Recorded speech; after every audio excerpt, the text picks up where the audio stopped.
Hey folks, just a mid-month reminder that turn in your commissions for your so that Becky can produce your DA. One, that just helps us make sure that we have everything set up so that you can get your check on time. And two, it definitely gives the office a little heads up on like what's going to show up before the end of the month. Helps us with our budget and our management of expenses and such. So if you have a deal closing this month, let's go ahead and get in there and do your commissions. I'm going to walk through it right now, and you're going to see how that's done, so that if anybody has questions, that's how you're going to see it done here. Ideally, we want this probably between 7 and 14 days prior to closing. Really, after any time that the purchase price might change or the commission might change. So after the appraisal, after the inspection, that kind of stuff, then get in and do your commissions. So here we go. Here's what we're going to get in there and do it. So we go into our opportunities. I'm going to go into a listing here that's closing this month.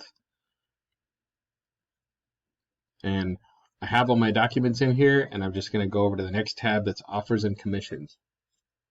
Now, first thing you have to do is put in an offer. This is built such that you can put in 5 or 6 offers and compare them, but if you're just dealing with one, then you just put it in there. It doesn't matter what you call it. I am going to put my closed date as the correct date of what it would be. This offer date was actually June 2nd. Go to the parties. The buyer's name is Randy Berberich.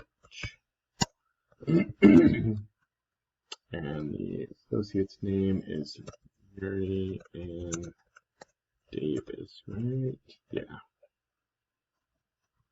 There you go. Those are the only 2 required fields that won't be filled out automatically. You do need some information about your client, of course. If you want to put more information in here, that's great. Whatever you can. Go into the terms. Cash. This one happened to be full cash, so it was $258,000, no financed. He did give $5,000 there. There's no option fee. He did have a 10-day. The termination option is basically the inspection period for us. There was no contributions or anything like that. So go to agent analysis. Again, this is built as we had 4 or 5 different offers in here. We could talk about the different offers and present the different offers for comparison. In this market, we just don't do that right now because it's moving too fast to have to deal with this. So now once I hit save, that offer shows up right here. This currently is just an offer. Like I said, this is built to have 1, 2, 3, 4 different offers underneath it. But this is the one we're going with, so I'm just going to hit accept. And once I hit accept, right next to it, I've got another button that says manage commissions. That doesn't show up until you hit accept. Go into manage commissions. This right here is how you handle your commissions, and you're going to see how we do it, and it'll be a little bit more complicated because you'll see what extra complications go into it, and simpler people are going to be simple. So I can see a red button right here that says contract date. It doesn't know what the contract date was.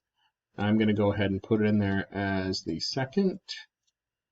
It is a 3% total units. There we go. Save changes.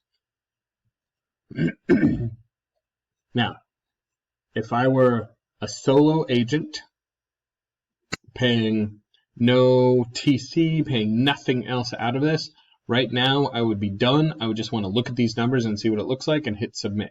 Now note right in here, it says E&O at $50. Everybody on this, watching this should know E&O is actually $70. This is just hard-coded in the system and we can't change it for some reason. So we're going to fix that. This information over here is live to the month.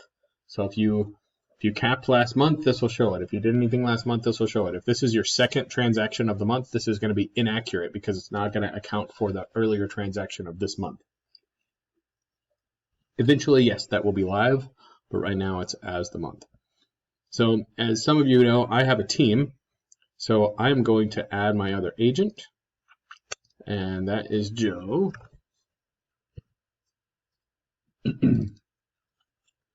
And we split our stuff 50-50.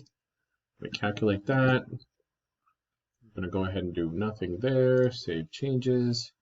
I need to go look at my agent because I still have me as taking 1. So go in and put 0.5. calculate that, save changes. So now I've got both of us here. So now you can see what it looks like with a capped agent looks like this, and an uncapped agent looks like this. Cool. All right, then I look over here and see what things are going to be paid out, see what checks are going to be, and hit submit. I'm going to add a note because I'd like to, this will charge E&O to both members. We only charge E&O to one, and I need to let Becky know that I'm paying this E&O. There you go, and I hit submit. And if you wanted to donate to KW Cares or KW Kids Cares, then feel free to do that here, 10, 1500, something else, whatever you want. I'm just going to skip donation for all there because I donate to them in different manners. And that's it. We're done. It says submitted right up here in the corner. See this submitted button? That's what it says. Now, request termination. This is actually new, but I need some clarity on this. Request termination is only if this file canceled. Like if this was good to go, and then the last 2 days it canceled, and we're doing this no more. That's the only time you would request to the termination of this commissions. If it's just a change, if it's like the price changed, we did something else, we got a concession, I gotta pay for something, whatever. We're not going to terminate it, we're going to edit it. And that basically is then a conversation with Becky so she can get into the back end and actually edit the DA specifically. We won't be able to change it from here. All right, that's it. I hope everybody submits all their commissions for everything remaining for the rest of this month. And I hope everybody's having a great weekend and a fantastic Father's Day. And we will talk at you later. Bye.